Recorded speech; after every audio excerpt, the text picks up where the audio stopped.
सबसे पहला सवाल तो आपसे यही रहेगा कि जिस तरीके से हम देख रहे हैं कि स्टॉक मार्केट में भारी उतार चढ़ाव देखने को मिल रहा है, बल्कि चढ़ाव नहीं खाली उतार ही उतार देखने को मिल रहा है, ऐसे माहौल में जो लोग म्यूचुअल फंड में निवेशित हैं उन्हें क्या रणनीति अपनानी चाहिए, और जो लोग म्यूचुअल फंड में निवेश करना चाह रहे हैं, उनको लग रहा है कि बाजार काफ़ी गिर गया और ये सही टाइम एंट्री करने का, उनको किन बातों का ध्यान रखना चाहिए निवेश करने से पहले, और जो लोग परेशान हैं कि उनका लगातार एनएवी घट रही है उनकी, उन्हें क्या सलाह देंगे आप? देखिए, म्यूचुअल फंड निवेश या फिर इक्विटी में निवेश हमेशा थोड़ा लॉन्गर टर्म पर्सपेक्टिव रख के ही करना चाहिए। सो ये पहली सलाह है। तो अगर कोई 6 महीने या 1 साल के लिए, और ये मैं इक्विटी के लिए ज्यादा बात कर रहा हूँ, इक्विटी के लिए एलोकेशन नहीं करना चाहिए। अगर आपका 3 साल से ज्यादा का व्यू है तो ही आप इक्विटी एलोकेट करें। तो सबसे पहले गोल्डन प्रिंसिपल ये है कि एक एसेट एलोकेशन प्लान होना चाहिए आपके पास। वो आपका वेल डिस्ट्रीब्यूटेड होना चाहिए डिफरेंट एसेट क्लासेस में, जिससे कि ऐसे वॉलेटिलिटी के टाइम पे वो आपको अच्छे से नेविगेट कर सके। आपको वॉलेटिलिटी की वजह से पोर्टफोलियो में ज्यादा नुकसान नहीं होगा अगर आप उसको गोल्ड और प्लस लिक्विड प्लस इक्विटी में अच्छा वेल डिस्ट्रीब्यूट करेंगे।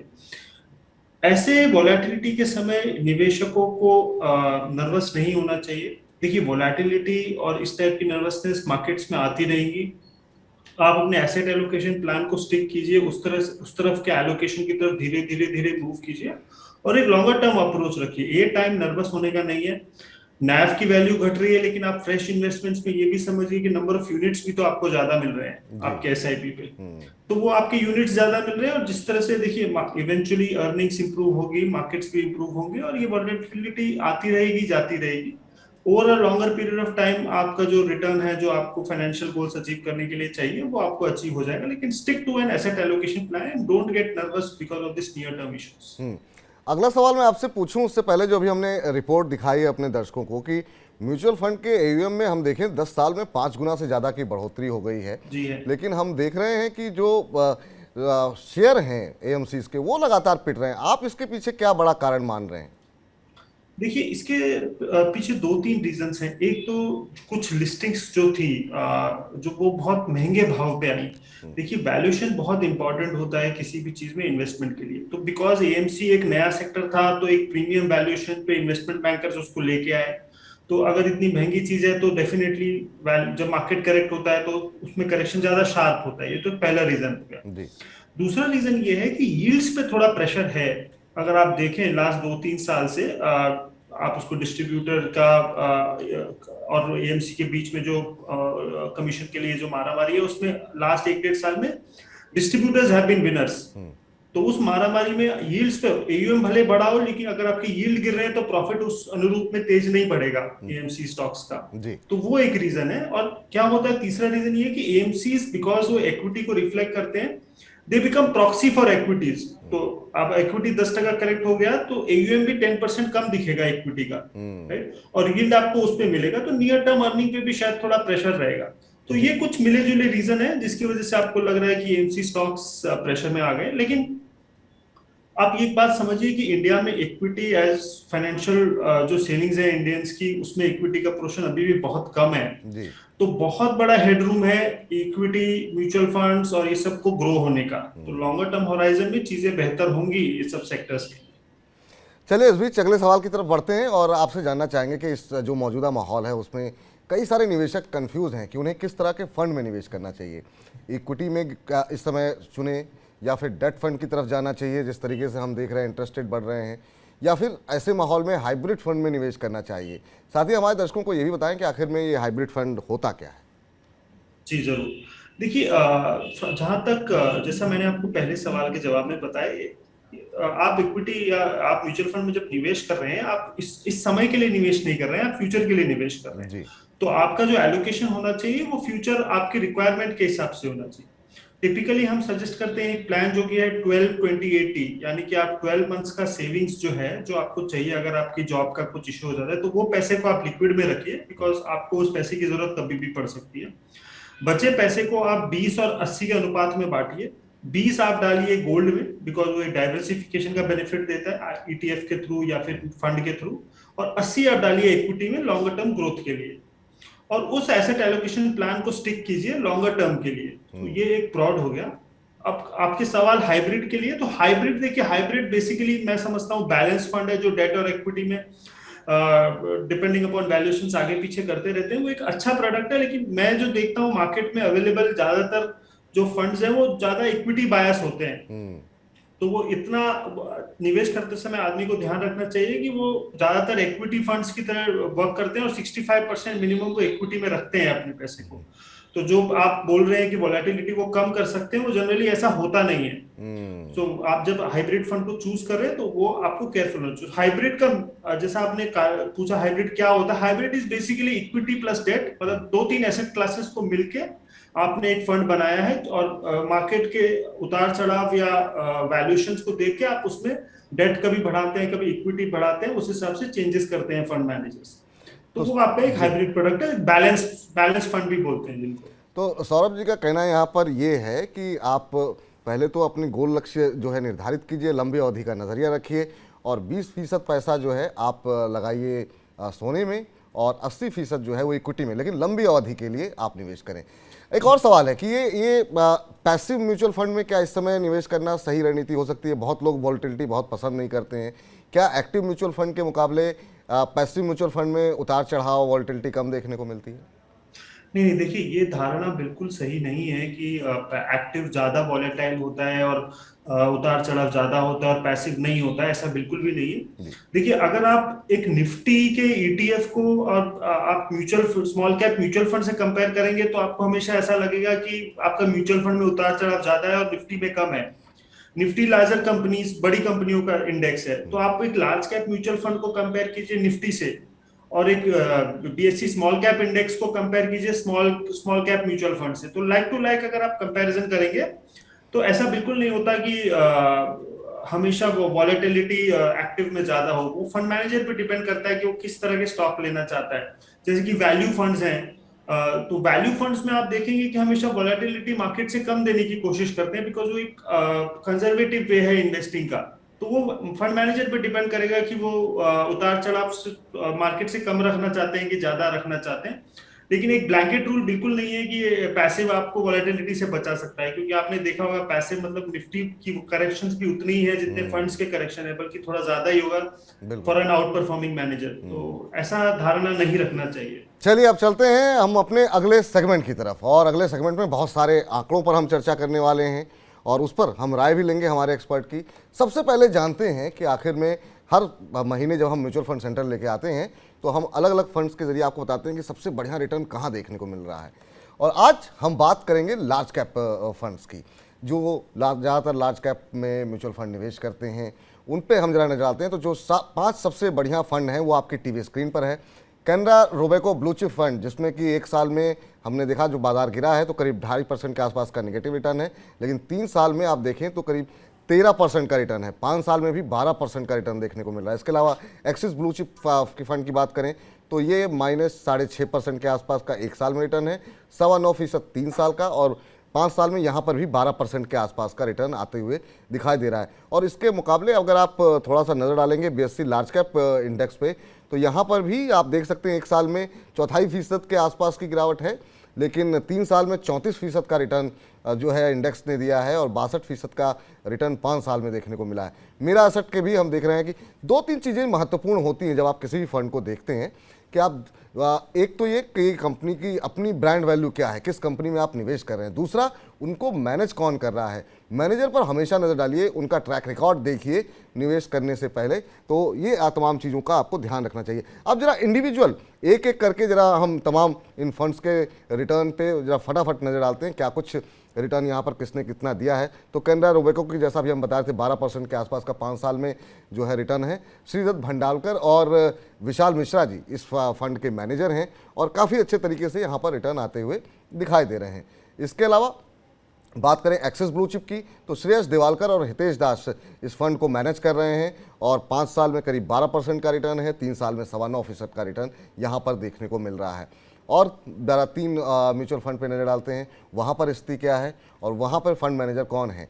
Anish Tawakley ICICI Prudential Blue Chip को मैनेज कर रहे हैं। इसके अलावा प्रियंका खंडेलवाल और वैभव दुसाट भी हैं। 11% का रिटर्न 5 साल में, 3 साल में भी बहुत अच्छा रिटर्न है और बाजार में गिरावट के बावजूद 1 साल का रिटर्न आप देखिए 4-4.25% का आसपास का रिटर्न यहाँ पर देखने को मिला है, जबकि इक्विटी में लगातार गिरावट देखने को मिल रही है। मीरा एसेट में भी इस साल लगभग फ्लैट रिटर्न रहा है, 0.19%, गिरते बाजार में भी 3 साल में करीब 10.5% का और 5 साल में करीब 11% के आसपास का, 11.25% के आसपास का रिटर्न यहाँ पर देखने को मिल रहा है। गौरव मिश्रा और गौरव खंडेलवाल इस फंड को मैनेज कर रहे हैं, Mirae asset large cap regular fund को। तो ये वो तमाम ऐसे फंड है जहाँ पर यूटीआई मास्टर शेयर यूनिट पे अगर आप नजर डालें, 3 साल में करीब 12% के आसपास का रिटर्न है, 5 साल में 10.5%। इस साल चूंकि बाजार गिर रहा है, 1.25% के आसपास की गिरावट देखने को मिल रही है। सौरभ जी हमारे साथ लगातार बने हुए हैं। सौरभ जी, ये इस बीएससी लार्ज कैप इंडेक्स को आप देख सकते हैं, यहाँ पर काफ़ी अच्छा रिटर्न देखने को मिला। इस साल हालांकि फ्लैट रहा, लेकिन 3 साल और 5 साल पर नहीं डाले, तो ये हम तुलना कर रहे थे कि लार्ज कैप इंडेक्स के मुकाबले ये जो लार्ज कैप म्यूचुअल फंड्स हैं वहाँ पे किस तरह का रिटर्न है। तो अब जी आपसे जानना चाहेंगे, किसी भी म्यूचुअल फंड को चुनते समय किन बातों का ख्याल रखना चाहिए? क्या ट्रैक रिकॉर्ड कितना ज़रूरी होता है? फंड मैनेजर्स कितने ज़रूरी होते हैं? इस पर आपकी टिप्पणी क्या होगी? जी, देखिए, एक तो सबसे पहले जब आप एक म्यूचुअल फंड में इन्वेस्ट कर रहे हैं तो थोड़ा पोर्टफोलियो के हिसाब से सोचें। जैसे कि आप अगर इन्वेस्टमेंट कर रहे हैं तो एक बास्केट बनाना बहुत जरूरी है। देखिए, हर समय हर टाइप का फंड मैनेजर आउट परफॉर्म नहीं करता, हर स्टाइल ऑफ इन्वेस्टिंग भी आउट परफॉर्म नहीं करती। तो आपके पास हमेशा एक वैल्यू फंड होना चाहिए, एक ग्रोथ फंड होना चाहिए, एक स्मॉल कैप होना चाहिए, एक लार्ज कैप, जिससे कि ब्लेंडेड पे लॉन्गर टर्म में आपको एक अच्छा रिटर्न मिल जाए। क्योंकि कुछ पीरियड्स ऐसे होते हैं जहां पे ग्रोथ फंड मैनेजर अच्छा नहीं करेगा, जैसे डिफरेंट स्टाइल्स ऑफ इन्वेस्टिंग होती है। जैसे लास्ट 1-1.5 साल में आप देखिए वैल्यू फंड्स ज्यादा अच्छे कर रहे हैं, ग्रोथ फंड्स उतने अच्छे नहीं कर रहे। 2017 से 2019 में growth funds were doing well. तो पहला मेरा सजेशन ये हुआ है कि बास्केट बनाए। कमिंग टू योर क्वेश्चन, जहां आपने पूछा कि कैसा क्या चीजें देखनी चाहिए, देखिए हम हमेशा कहते हैं कि 4 पी बहुत इंपॉर्टेंट होते हैं। एक होता है फिलॉसफी फंड की, फंड हाउस की, कि वो किस चीज के लिए स्टैंड करते हैं और उनकी इंटीग्रिटी क्या है। क्योंकि आजकल आप देखेंगे हर साल 2 साल में किसी न किसी म्यूचुअल फंड में या तो फंड रिस्क के लेवल पे या फिर गवर्नेंस के लेवल पे इश्यूज आते हैं। तो वो इंटीग्रिटी बहुत जरूरी है एक फंड हाउस की, तो उस पर ध्यान देना बहुत जरूरी है। आप थोड़ा नजर डालें तो आसपास में काफी ऐसे आजकल होने लगे, जो कि होना नहीं चाहिए, जबकि सेबी इतनी स्ट्रिक्ट है तो, लेकिन फिर भी आप उस पर एक नजर रखिए। तो वो फिलोसफी हो गया। उसके बाद हो गया परफॉर्मेंस, उसके बाद हो गया आपका पर्सन्स, जैसे कि आपने भी बताया कि फंड मैनेजर्स कौन है। लेकिन इसमें भी आप देखेंगे कि कई बार ऐसा हुआ है कि फंड मैनेजर के चेंज होने से फंड परफॉर्मेंस पे बहुत असर पड़ जाता है और फिर इन्वेस्टर्स फंस जाते हैं, स्पेशली टैक्स सेविंग फंड में जहां 3 ईयर लॉक इन है। तो आप इस चीज को इंश्योर करें कि एक अच्छा सक्सेशन प्लानिंग होना चाहिए उस फंड में, 2 फंड मैनेजर होने चाहिए और वो काफी समय से होने चाहिए, वो भी एक इंपॉर्टेंट हो जाता है। तो उसके बाद होता है तीसरा प्रोसेस, इन द सेंस कि अगर वो वैल्यू फंड है तो वो वैल्यू की तरह बिहेव कर रहा है कि नहीं कर रहा है। कहीं ऐसा नहीं है कि ग्रोथ मार्केट में value fund manager out perform कर रहा है तो वो अपने प्रोसेस को फॉलो नहीं कर रहे। और इन सब का कल्मिनेशन होता है परफॉर्मेंस। उसके बाद आप देखिए परफॉर्मेंस और कंसिस्टेंसी। तो ये 4 पी पे फोकस कीजिए और एक बास्केट बनाइए, ना कि एक पे बैठ करके। तो 4 पीस पे फोकस रखिए, देखिए व्यक्ति कौन है, फिलॉसफी क्या है, इसके अलावा परफॉर्मेंस कैसी है, इन तमाम चीज़ों को का समन्वय करके आप अपना निर्णय निर्धारित कीजिए कि कहाँ आपको लगाना है। एक ही जगहों एक ही म्यूचुअल फंड में सारे पैसे ना लगाएं, थोड़े थोड़े पैसे हर जगह लगाएं, ताकि आपको आने वाले समय में अगर कहीं कोई समस्या भी आती है गवर्नेंस को लेकर के, अभी हमने हाल फिलहाल में बहुत सारी खबरें देखी हैं, तो अगर वहाँ पर कुछ समस्या भी आती है तो आपका निवेश सुरक्षित रहे। चलिए इस बीच एक और महत्वपूर्ण आंकड़े पर जरा फटाफट नजर डालते हैं। म्यूचुअल फंड्स कहाँ खरीदारी कर रहे हैं? हम देख रहे हैं एफआईज तो लगातार बिकवाली कर रहे हैं, लेकिन म्यूचुअल फंड्स की तरफ से समय समय पर लगातार हम देख रहे हैं कि खरीदारी देखने को मिल रही है। अब ये आंकड़े हैं कि सबसे ज़्यादा खरीदारी आखिर में म्यूचुअल फंड ने की कहाँ पर है। तो जेएसडब्ल्यू स्टील में करीब 27.2 अरब रुपए के शेयर खरीदे गए हैं मई में। हिंडाल्को में खरीदारी हुई है। अब देखिए जरा, यहाँ पर 18 फंड्स ऐसे हैं जिनकी हिस्सेदारी जो है 2% से कम के आसपास की है। हिंडाल्को में हम देख रहे हैं 19 फंड्स ऐसे हैं 2% से कम हिस्सेदारी खरीदी गई है हिंडाल्को में मई के महीने में। बजाज फिनसर्व में 17 ऐसे फंड हैं। इसके अलावा अगर टेक महिंद्रा देखें तो 19 ऐसे फंड हैं जहां पर 2% से कम है। लेकिन बजाज फिनसर्व में एक फंड ऐसा है जिसमें कि जिन्होंने 2% से ज़्यादा खरीदारी की है। और इन्फोसिस पे जिस तरह रुपया गिर रहा है, काफ़ी लोग बुलिश है और म्यूचुअल फंड जम के खरीद रहे हैं। 19 फंड्स ऐसे हैं जिनकी हिस्सेदारी इन्फोसिस में 2% से ज़्यादा है। 899.9 अरब के शेयर जो है रुपए के शेयर यहाँ पे खरीदे गए हैं। जरा इन शेयरों की परफॉर्मेंस पे भी जरा फटाफट नज़र डाल लेते हैं चार्ट्स के जरिए क्या कुछ कह रहे हैं चार्ट्स। ये देखिए आपके टीवी स्क्रीन पर 52 वीक हाई जेएसडब्ल्यू स्टील का करीब 790 के आसपास है। हालांकि अब गिरावट ऊपरी स्तरों से यहाँ पर आई है क्योंकि बाजार में लगातार एफआईज बिकवाल बने हुए हैं, उनकी तरफ से बिकवाली की जा रही है। लेकिन यहाँ पर म्यूचुअल फंड्स की खरीदारी से क्या कुछ आंकड़े समझ में आ रहे हैं, ये हम जरा समझेंगे सौरभ जी से कि इस आंकड़ों के इन आंकड़ों का मतलब क्या है। हिंडाल्को देखिए आप, हिंडाल्को भी ऊपर से गिरा जरूर है क्योंकि पूरा बाजार ही गिर रहा है, लेकिन यहाँ पर तब भी गिरावट उतनी तेज इसलिए नहीं है क्योंकि लगातार जो है म्यूचुअल फंड की तरफ से खरीदारी हो रही है। एक महीने का चार्ट आपकी टीवी स्क्रीन पर हम आपको दिखा रहे हैं। बजाज फिनसर्व जो है आप देखिए कि ऊपरी स्तरों से यहाँ पर भी गिरावट आई है, लेकिन उतनी तेज़ी से नहीं गिरा जितनी तेज़ी से बाकी शेयर गिरे हैं क्योंकि म्यूचुअल फंड ने यहाँ पर अपनी हिस्सेदारी बढ़ाई है। टेक महिंद्रा एक और शेयर जहाँ पर म्यूचुअल फंड ने अपना हिस्सा बढ़ाया है। यहाँ पर आरओई करीब 19 के आसपास है, पी करीब 20 के आसपास चल रहा है। 1837 इसका 52 वीक हाई है। इन्फोसिस 1954-1953 का 52 वीक हाई लगाने के बाद यहाँ पर भी हम देखा गिरते रुपए के बावजूद गिरावट देखने को मिल रही है आईटी शेयरों में। आपसे जानना चाहेंगे, हम गिरने वाले शेयरों पे भी नजर डालें उससे पहले जानना चाहेंगे ये आंकड़ों को कितना आप महत्वपूर्ण मान रहे हैं, खासतौर से ऐसे समय में जब हम देख रहे हैं कि लगातार विदेशी बेच रहे हैं और हमारे जो म्यूचुअल फंड है घरेलू वो पूरी दमदारी से कोशिश कर रहे हैं। हालांकि बाजार को थाम तो नहीं पा रहे हैं, लेकिन वैसी सेलिंग नहीं हुई, इतनी गिरावट नहीं आई जितनी गिरावट आ सकती थी इतनी बड़ी एफआई सेलिंग पे। इस पर आपकी राय जानना चाहिए। इन आंकड़ों से कुछ समझ में आ सकता है, अगर कोई रणनीति शेयर बाजार में अपनानी हो तो इन आंकड़ों को देख के क्या बना सकते हैं? देखिए, ये तो आपकी बात बिल्कुल सही है कि अगर आप देखें अक्टूबर से लेके अब तक करीबन 28 बिलियन डॉलर की सेलिंग हुई है एफआई की। और अगर कोई और समय होता जहां पे डोमेस्टिक सपोर्ट नहीं होता तो मार्केट धाराशायी हो चुके होते हैं। लेकिन डेफिनेटली डोमेस्टिक फ्लो स्ट्रांग है और उसका सपोर्ट भी मिला है मार्केट को, जैसा कि आप भी आंकड़े बता रहे थे 12,000 करोड़ का तो मई मंथ का ही इनफ्लोज है, तो that is supporting the markets. देखिए, जो स्टॉक स्पेसिफिक एक्शन होता है किसी भी फंड हाउस का, वो एक फंड मैनेजर का कॉल है और इक्विटी टीम का कॉल है। कोई बेच रहा है तो कोई खरीद रहा है। ऐसा नहीं होगा कि एफआई बेच रहे एक स्टॉक और उसी स्टॉक को सिर्फ डोमेस्टिक खरीद रहे हैं। ऐसा होगा कि एक डोमेस्टिक बेच रहा है दूसरा डोमेस्टिक खरीद रहा है, ऐसा भी होता है। तो इस आंकड़ों के बेसिस पे आप वो नहीं कर सकते कि ये सही है कि गलत है या फंड्स किस स्टाइल में जा रहे हैं। वो एक बहुत इंडिविजुअल कॉल है और मुझे नहीं लगता कि इसके बेसिस पे आप एक वो कर सकते हैं डिसीजन। जी, इस बीच अब जरा ये भी देख लेते हैं कि आखिर म्यूचुअल फंड जब इतना खरीद रहे हैं तो बेच किस शेयरों को रहे हैं, उन आंकड़ों पर भी नजर डालते हैं। तो म्यूचुअल फंड की तरफ से जो बिकवाली की जा रही है, बहुत सारे शेयर, बहुत सारे सेक्टर, हम सिर्फ 5 शेयर ऐसे लेकर के आए हैं जहां पर म्यूचुअल फंड की तरफ से बिकवाली की जा रही है। यूपीएल में करीब 31.3 अरब रुपए की बिकवाली की गई है, कम किए गए हैं शेयर। यहाँ पर 18 फंड ऐसे हैं जिनके पास अब 2% से कम हिस्सेदारी रह गई है यूपीएल की। एचडीएफसी लाइफ इंश्योरेंस में ज़बरदस्त बिकवाली देखने को मिली है। इंडसइंड बैंक में हम देख रहे हैं कि बिकवाली की गई है। सिप्ला के 106.9 अरब रुपए की बिकवाली जो है सिप्ला के शेयरों में की गई है और 20 फंड यहाँ पर ऐसे हैं जहाँ पर हिस्सेदारी 2% से कम है। बीपीसीएल, लगातार कच्चा तेल महंगा हो रहा है तो यहाँ पर देखने को मिला कि गिरावट भी अच्छी खासी देखने को मिली है।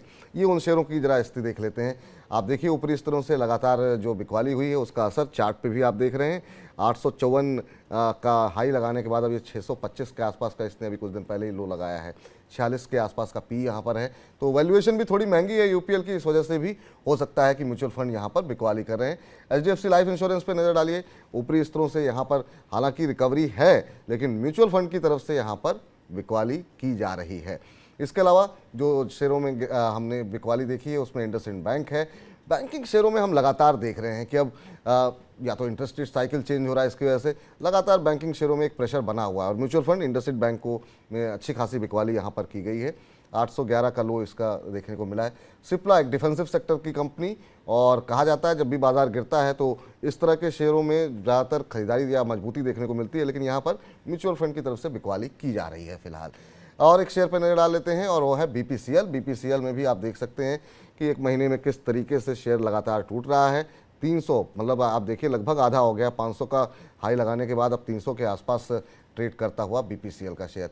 आपसे जानना चाहेंगे सौरभ जी कि जब आप लोग निवेश करते हैं मार्केट के अंदर, चूँकि आप खुद भी फंड मैनेजर हैं, किन बातों का ध्यान रखते हैं और ख़ास तौर से ऐसे मार्केट में जब बाज़ार में गिरावट हो, बाज़ार को लेकर के, शेयर बाज़ार को लेकर आपका व्यू पॉइंट क्या है और सेक्टर चुनते समय आप लोग इस समय किन चीज़ों का ध्यान दे रहे हैं?